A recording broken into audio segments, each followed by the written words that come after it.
So what is ash dieback and what are the wider implications of the disease? Well, ash dieback is caused by a fungus called Hymenoscyphus fraxineus, which looks like it's relatively recently evolved from a related fungus, Hymenoscyphus albidus. Albidus is a relatively harmless fungus which feeds off dead ash tree leaves that fall to the forest floor. Fraxineus has removed the delay in feeding and instead attacks the growing leaves whilst they're still on the tree.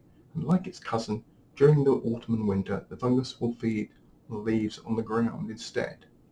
On living leaves, the fungus first appears as a black spot on the leaves. Once inside the leaf, the fungus can spread through the tree, restricting water supply, causing the leaves to shrivel up and turn black. If this attack happens to too many leaves, the ash tree will itself then die. Attacks from this particular fungus are eventually fatal in the majority of the cases. Fungus is spread by spores, which are the airborne offspring of the fungus, can travel for miles from the original site, making it difficult to stop or even difficult to slow down the impact of the fungus on the trees. Human activity can enhance the spread of the fungus still further, with the wheels of vehicles like bicycles or even shoes carrying the spores further than be able to travel purely on the wind alone. A handful of ash trees have shown some resilience against the fungal attacks, but all seem vulnerable to some extent, and there are currently no fully resistant ash trees, so potentially we may see the end of all the ash trees in forests. The fungus has already killed millions of trees in mainland Europe and is now spread to the UK as well. This new fungus was only identified in the last few decades, and the devastating impact of ash dieback has also only relatively recently been felt. All go to suggest that the fungus is relatively recent. In addition, the lethal nature of the fungus also hints at a recent evolution as well. Now, some people, when thinking about evolution of a new species evolving, regard the emergence of a new species as if there's some kind of plan or thought that went into that emergence. Instead, it's just random chance. In this case, it had a fungus which was feeding on dying ash leaves, and then all it took was a small change to enable the fungus to feed on living ash leaves. While in the short term this is an ideal opportunity for the fungus to exploit a new food source, this isn't a long-term survival strategy for the fungus. The fungus is just too good at eating ash tree leaves. Unless the fungus can evolve to live off other types of tree without killing them, fungus is going to run out of food. Currently it's expected that maybe 90% or more of ash trees in Europe are going to die from ash dieback, with even the survivors being a shadow of their former selves and vulnerable to attacks from beetles or other more usual threats to trees. So even if ash dieback doesn't directly kill them, the trees are unlikely to survive. With so few ash trees left, both the fraxineus and the albidus versions of the fungus will eventually struggle to find any leaves actually to live off, may in turn become threatened themselves or even become extinct. Ash dieback is an example of why we need biodiversity, and also highlights one of the major risks with monocultures or relying on one particular plant or food or raw materials, as some of the new threat can emerge and decimate an entire species. In trees we've seen this before in what came to be known as Dutch elm disease, which again was caused by fungus.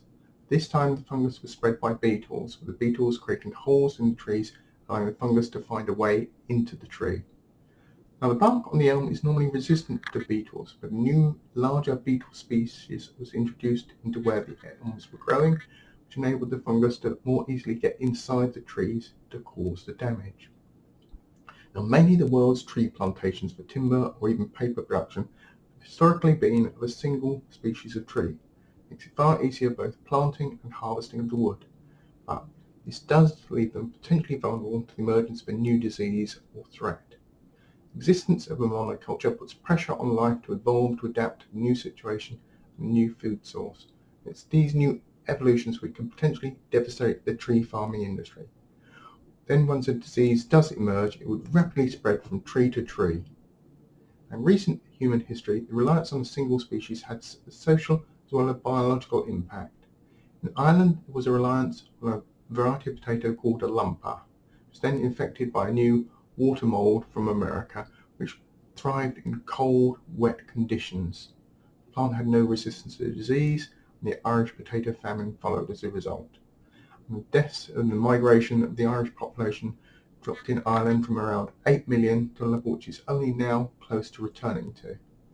And less dramatically, though maybe not for the people involved, was the issue with bananas and the Panama disease impacted the variety of Gros Michel banana.